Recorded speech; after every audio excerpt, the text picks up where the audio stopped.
I apologize for the short update, guys. Things have gotten a little crazy around here. I'm not sure how often I'll be able to update going forward. I really appreciate all the support you guys have given me, and while I only have a couple of stories to share with you, I'll be interested to see what y'all think. A firefighter who was helping us at the training op told me about a call that he'd gone on, supposedly to help a rescue kid from an absolutely massive tree. He said they didn't give him details, just that they needed him to come out and help because they lacked the proper equipment. He'd been called out specifically because this thing was so huge that the SARS didn't feel safe trying to climb it. Now, he'd been a tree trimmer before joining the VFD, so it was easy enough for him to grab his old equipment and come help out. He was led out about 2 miles, and the team stopped at one of the biggest trees in the area and pointed up. He laughed and asked the op captain how the kid had gotten up there. Made some joke about the old cat in the tree thing, but the captain just shook his head, told him to get up there, get the kid down. He said he knew something was up, but he didn't push it. He said that he climbed this tree. He started wondering if they were playing a prank on him. There was no way this kid should have been able to climb this fucking thing. It was massive at the base, but about halfway up it started tapering, and I almost had to turn back a few times because I really didn't think it was gonna hold me. But he said he kept going. When he was about to hit the top, he saw a flash of blue in the branches.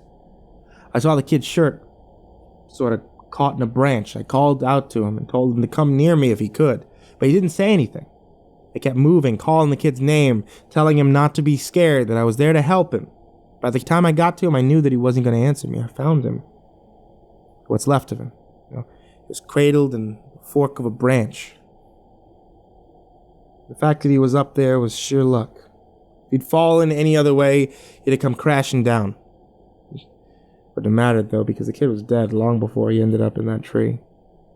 I don't know who put him there, or how, or why. He was fucking sick.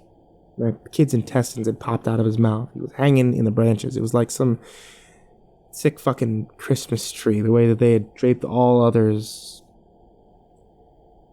Got a better look, and I saw that even popped out of his ass. His guts were hanging out of the bottom of his pants. His eyes were gone. I assume shoved out from that force that caused him to pop like a stress ball. You ever see a body that's been floating in water for a long time, how their tongues kind of swell up and stick out? His was like that. I remember because there were flies crawling all over it. I think I must have gone into shock because, man, I just pushed that kid down with a stick I broke off of a branch. Just kind of poked him till he fell. I don't know why I did that. I almost lost my job because of that, but man, the thought of hauling that kid down over my shoulder the whole way, gathering his guts up, coiling him around me like a rope so they wouldn't get snagged.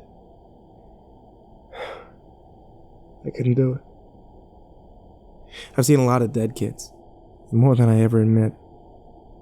I've seen a kid who hid in a full bathtub during a firehouse, boiled him alive.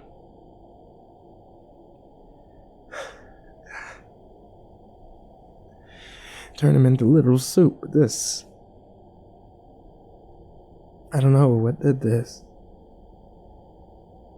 The thought of touching that kid's body made me feel like I was going to lose my mind. I heard him hit the ground. I figured everyone would freak out. They knew he was dead, and they sent me up here. They didn't say anything. They didn't freak out or anything. I got to the bottom. I started to get up into that captain's face. I asked him who he thought he was sending me up there when they knew damn well the kid was dead, but he told me that it was none of my concern and thanked me for getting the evidence down. I remember he said that. I remember it specifically because it was so weird to hear it phrased that way, the evidence, like he wasn't even a person, like he'd never been a little kid who got lost and had something fucking unspeakable happen to him. The captain had a crew lead me back out of the woods, but he and 2 others stayed behind, and I thought that it was weird. Why wouldn't they have me help get the kid out? I tried to ask him, but the guys leading me out just told me that they couldn't discuss any open case. I asked him what he thought had happened to that kid. He got really pensive about it. I have to say a crush injury based on how his guts came out like that. But with those injuries, you see massive contusions under the skin, obvious trauma. This wasn't that. It was almost like the kid got caught in a big vacuum and his guts got sucked out. And even then, there's no trauma. None at all. It bothers me, man. It bothers the hell out of me. One of the vets of the training ops reads these posts, and he recognized my stories. He knows me pretty well. We swapped stories before. He asked if he could share something that he's noticed about the stairs, some thoughts that he had. I'm really glad you decided to share these. I think it's important that people be aware of what's out there, especially since the Forest Service is doing such a good job at covering it all up. I asked him what he meant. What do you mean, what do I mean? The lack of any kind of media attention, no coverage of missing kids, no bodies found miles from where they get lost in the first place. I mean, to be fair, it's not like these things happen every day, but the numbers add up and it's worth looking into, especially the stairs. I was surprised you didn't mention the flipped ones. I didn't know what he was talking about. I couldn't remember him ever talking about something like that. He seemed somewhat incredulous. Dude, I can't believe you've been this long without seeing them. No one told you about them. I shrugged. I asked him to elaborate. Well, there's the normal stairs, the ones that pop up when we're out. I know you know about those, but sometimes I've run across ones that are flipped upside down. I guess it would be like if you had a dollhouse, and the stairs were a separate piece. Now take that, flip it upside down, so the top step is stuck in the dirt, and put it out in the woods. They're like that. See, I don't see them as often, but they're odd. Well, that's to say the least. It makes me think of footage taken after a tornado when a house is blown apart and random things are left standing, like chimneys, garden walls. Those two freak me out more than the normal ones because I can't really write them off as easily. I don't scare very easily like most of those who work out here, but the idea stuck with me. It bothered me. I'm going to try and find more out about them. He also mentioned how many people were bothered by the guy with no face. He got really excited and told me that he'd seen something similar. I was out on a training exercise for a few years. I was camped out in my tent and I heard someone walking around outside the camp. We're told not to wander far, which, so I wondered if maybe it was a rookie who had gone up to pee and couldn't find his way back. Remember that guy in our group a few years back who almost fell off the damn mountain? Well, I'm paranoid about that happening again, so I got up to see what was going on. I went to the edge of camp and I called to whoever it was and told them that the camp was this way. But they kept going back out into the woods, so I went after him. I know it was stupid, but I was half asleep and I just really didn't want to deal with some idiot getting hurt. I followed this thing on a dead straight course for about half a mile. And then it stopped on the edge of a little river. I could see the outline of it because the water was reflecting the moon, and it looked just like an ordinary guy. He had a pack on. It looked like he was facing me. I asked if he was okay, if he needed help, and he cocked his head like he didn't understand me. I always have my pocket knife on me, and it's got a little thumb light attached to it, so I turned it on and lit up his chest so that I wouldn't blind him. He was breathing slow and deep, so I wondered if he was sleepwalking. I went closer and I asked him again if he was okay. I moved the light up and something... It didn't seem right, so I stopped. He kept breathing in this real slow, deep breath. I sort of figured out gradually that that's what was bothering me. It was like he was pretending to breathe, but not actually doing it. His breaths were too even and deep, and all his movements were exaggerated, like his shoulders going up and his chest moving. I told him to identify himself, and he made this muffled noise. I moved the light up, and I shit you not, this guy had no face, just smooth skin. And I freaked out, and I sort of fumbled my light, but I saw him move toward me. But he didn't actually move. I don't know how to explain it, but 1 second he was at the edge of the river, and the next he was 5 feet from me. I never looked away or blinked. It was like he moved so fast my brain couldn't keep up. I tripped and fell on my ass, and I could see this line open up in his throat. It stretched up to his ears, and his head tilted back. He smiled at me with his throat. There wasn't any blood, just this gaping dark hole, and I swear his smile was just through this gash in his throat. I got up, I ran as fast as I could back to the camp. I couldn't hear him following me, but I felt like he was always right behind me, even though when I looked back, I couldn't see him. I calmed down and I got back to camp. The fire was still going. That pack mentality of being with other people made me stop and breathe a little. I waited by the fire to see if he'd follow me. I didn't hear anything else for a few hours, so I went back to bed. I know it sounds really weird, but the whole thing was just so surreal. It's almost like I immediately wrote it off as my imagination.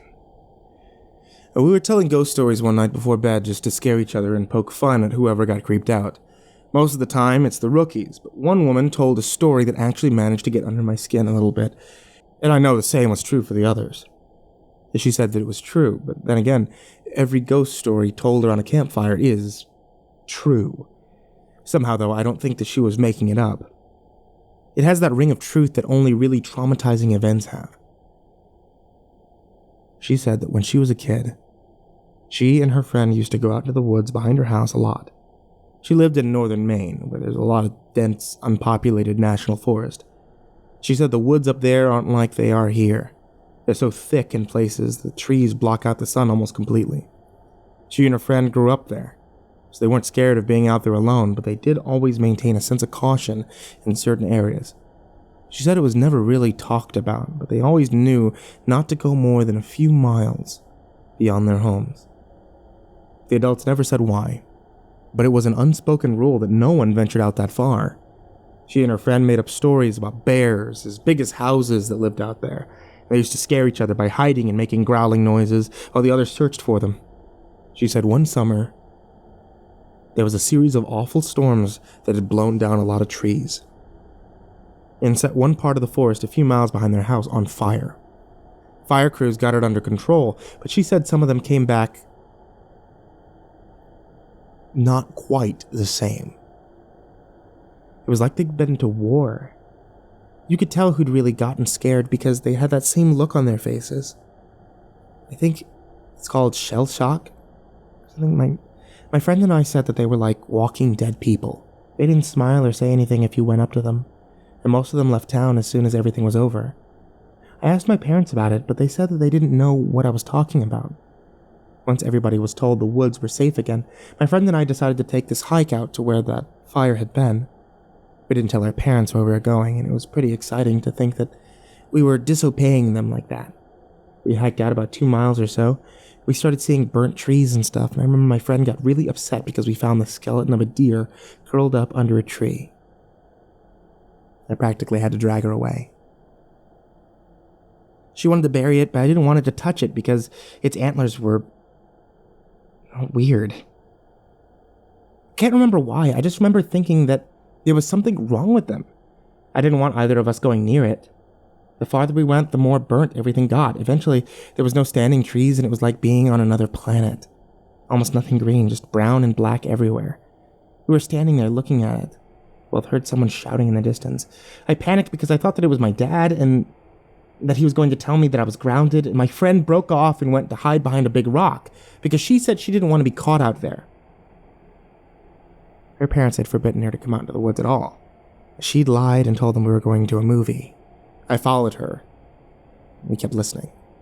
I could hear this voice getting closer, and I realized they were calling for help.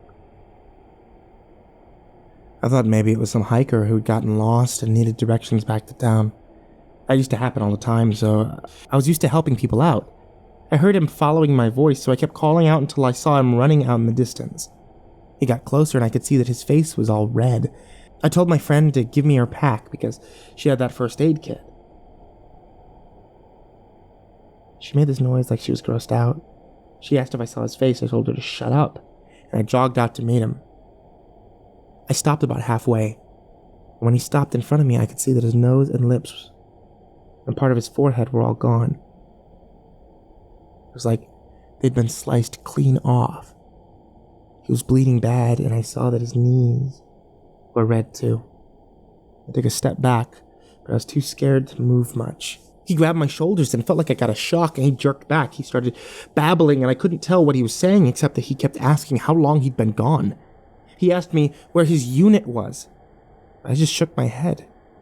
He looked me over and he saw my Walkman and he screamed. He just kept babbling and touching his face, and I realized he wasn't wearing the right clothing. He must have been some kind of weird gray-clothed jacket and almost formal pants on. The jacket had these weird buttons and red borders on it, and I kept shaking my head, and I told him that I couldn't understand what he was saying. I went to open the first aid kit, but he just screamed again and said the only thing that I could really understand: don't touch me. You'll make me go back there. After that, he ran off. I could hear him screaming the whole time, and I couldn't hear him anymore. I turned around, my friend was crying. I just turned around and started walking back toward town. She asked me over and over what had happened, who that was, but I didn't say anything. When we got home, I told her I didn't want to play in the woods with her anymore. We're still friends. But we don't talk about that guy. Not ever. See, when I started out as a rookie, no one had told me a lot about the job in terms of weird things that could happen. I'm assuming this was largely to prevent me from freaking out and abandoning the park. But a few months into my service, when I was still a rookie, a friend of mine and I were drunk at a party. And he opened up a bit. Yeah, it can get a little crazy out there, I guess. I think the worst are the ones where people die, and they just shouldn't, you know? Or when we find them dead, like 10 minutes after someone says they last saw him. They were fine when I passed them on the switchback, I swear. That sort of shit. Like, take this guy who I found one spring out in a really popular trail, okay? Someone comes into the VC freaking out about some guy who's been lying out in the middle of the woods. It was on this path, and there was a giant pool of blood, and we run out there. We find this guy dead as a doornail, which he absolutely should be, because back of his head is like mashed potatoes. The skull is decimated, brains are leaking out like custard filling, and the guy's old. So you figure, yeah, probably fell, hit his head. Old people fall all the time. No big deal, except that this area where he fell doesn't have any big rocks. Not even any stumps, big branches. And at the top of that, there's no blood trail. So he clearly died where he dropped. Now, that's where you turn to murder. But there are people just out of line of sight where the guy is. Someone came up behind him, murdered him. That way someone wouldn't have heard. And again, even if someone had, there'd be a blood trail, spatter all over the place. But everyone on the scene said it looked exactly like he'd fallen and smashed his head on a rock. So, what the fuck happened? And then there was this lady I found in a different park about 5 years ago, back when I was upstate. We found her in the middle of a stand of big junipers, curled around the trunk like she was hugging it. Picked her up. And a fucking waterfall was coming out of her mouth, like splashes all over my shoes. Her clothes are dry, hair is dry, but the amount of water in her lungs and stomach was phenomenal. Unreal, man. Coroner's report says the cause of death was drowning. Lungs are completely full of water. This, even though we're in the middle of the high desert, and there isn't a body of water for miles, no puddles, no nothing, no signs of anyone else being out here. I mean, yeah, it's possible they were murdered, but why go out of the way to do it like that? And why not stab and be done with it, you know? I don't know. Hey, man, it's weird with me. Now, of course, this freaks me out a little bit. We're wasting time, and I guess I sort of wrote it off as a fluke. I also assume there was exaggerations there since, you know, we're wasted. Now, I don't like talking about this next case very much. It was an awful one, and I've done my best to forget about, but of course, that's easier said than done. It was about 6 months after the conversation with my friend at the bar, and up to that point, I hadn't had a lot of really weird shit go down. A few things here and there, and of course the stairs, but it's amazingly easy to get used to stuff like that when it's treated as if it's normal. This case is a little bit different. A guy with Down syndrome in his 20s went missing after his family lost sight of him in a major path. That was odd in itself, because this guy never left his mom's side. She was absolutely convinced that he'd been kidnapped, and unfortunately, a ranger who isn't with the park anymore insinuated that no one was going to kidnap someone, well, with that kind of disability. Not very tactful, to say the least. See, we wasted a lot of time trying to calm her down, enough to get information about him. Then we put up for an official missing persons call. Because of the urgency of the situation, him being mostly unable to function alone, we had local police come in and help us. We didn't find him the first night, which was heartbreaking. None of us wanted to think of him being alone out there. We assumed that he just kept wandering and he was staying away from us. We brought out helis the next day and they spotted him in a little canyon. I helped bring him back up, but he was in bad shape. I think we all knew he wasn't going to make it. He'd fallen, broken his spine. Couldn't feel his lower half. He'd also broken both legs, one of the femur, and he'd lost a lot of blood. He was confused and scared while he was alone, so he'd probably exacerbated the injuries by dragging himself a little way. I know it sounds awful, okay, but while I was riding in the copter with him, I asked him why he'd wandered off. Just wanted something to tell his mother, to let her know it wasn't her fault because he was fading fast. I didn't think she'd get to ask him herself. He was crying. And he said something about how the little sad boy wanted him to come play. He said that the little sad boy wanted to trade so he could go home. And he closed his eyes, and when he woke up again, he was in the canyon. I'm not sure that's exactly what he said, but it was what I thought the gist of it was. He kept crying, asking where his mom was. I held his hand. I tried best I could to keep him calm. It was cold out there, I kept saying. It was cold out there. My legs were frozen. It was cold out there. It was cold in me. It was getting even weaker, so he eventually stopped talking. He closed his eyes for a while. Then when we were about 5 minutes from the hospital, he looked right at me with these big tears running down the side of his face. He said, "Mama won't see me no more. I love Mama. I wish you were here." He closed his eyes and he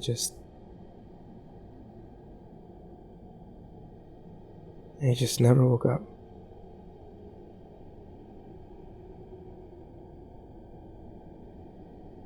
It was horrible, and I don't like talking about it. That case is one of the first ones that really rattled me badly. And because of how badly it affected me, I reached out to a senior ranger who ended up helping me through it. As time went on, we got to know each other better. He ended up sharing one of his own stories with me. It's disturbing, but it helped to know that I wasn't the only one affected by things going on out there.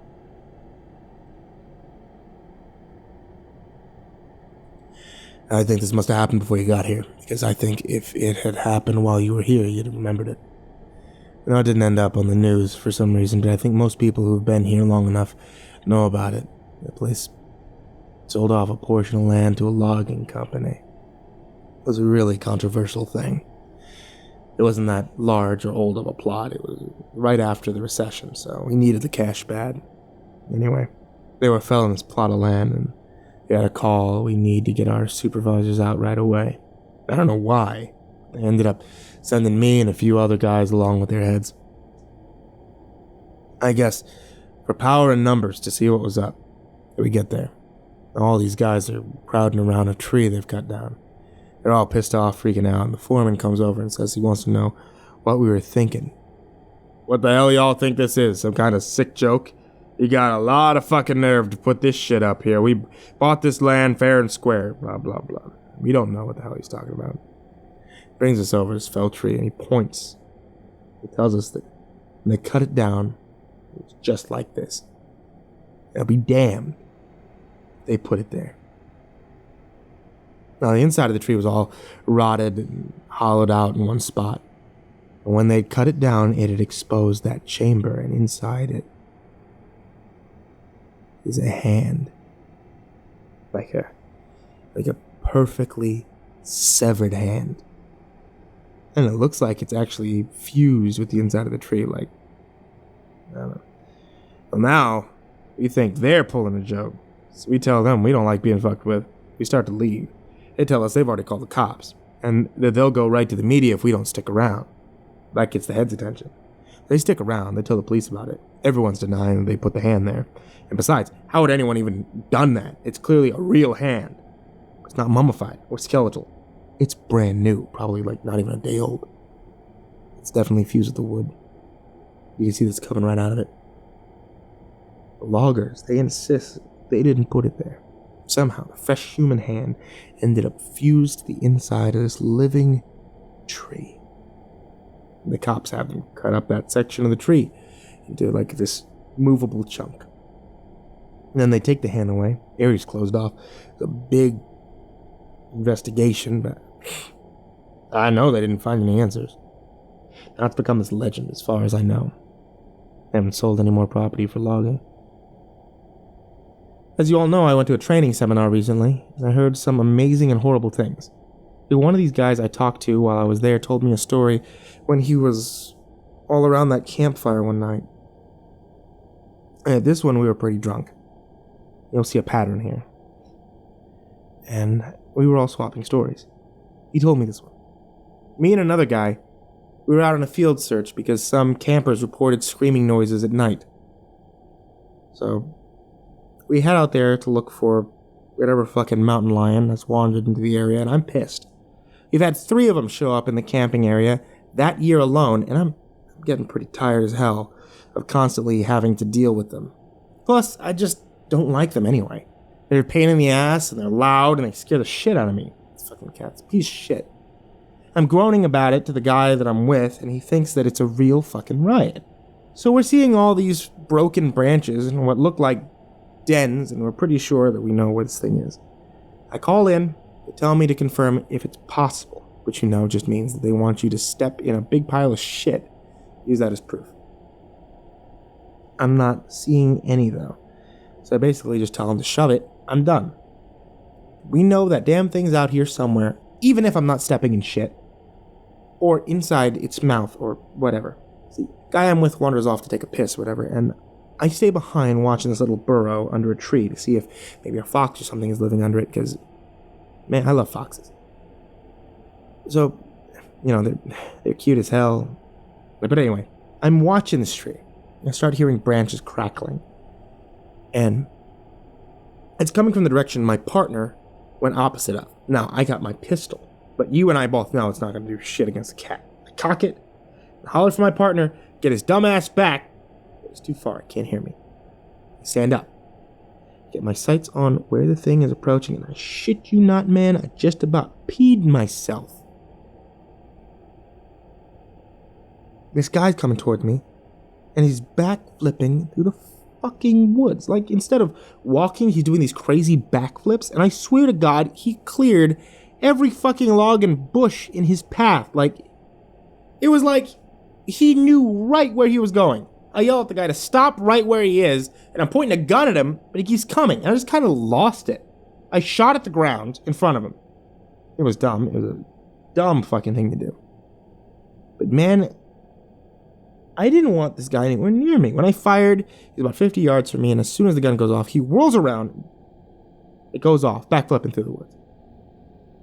My partner hears my gun go off. He runs back and asks what's up. I tell him there's some fucking weirdo out here, hopped up on God knows what, and we need to get the hell out of Dodge. I let the cops know what happened, and I didn't get in any trouble for firing, but man, I don't know what that motherfucker was on. But I've never seen anything like that before. Shit was absolutely butt-fuck crazy. I think we can agree there's stuff going on out here. And while I'm not going to spout off about what it could be or offer any theories, what I want people to take away from all this is that it's so damn important to be safe when you're out there. I know a lot of you think you're invincible, but the fact is that you can die out there or be hurt or go missing. It's easier than you'd ever imagine. I apologize for this relatively short update, guys. I'll do my absolute best to continue this series as soon as possible. Thanks for all your continuing support. It means the world to me.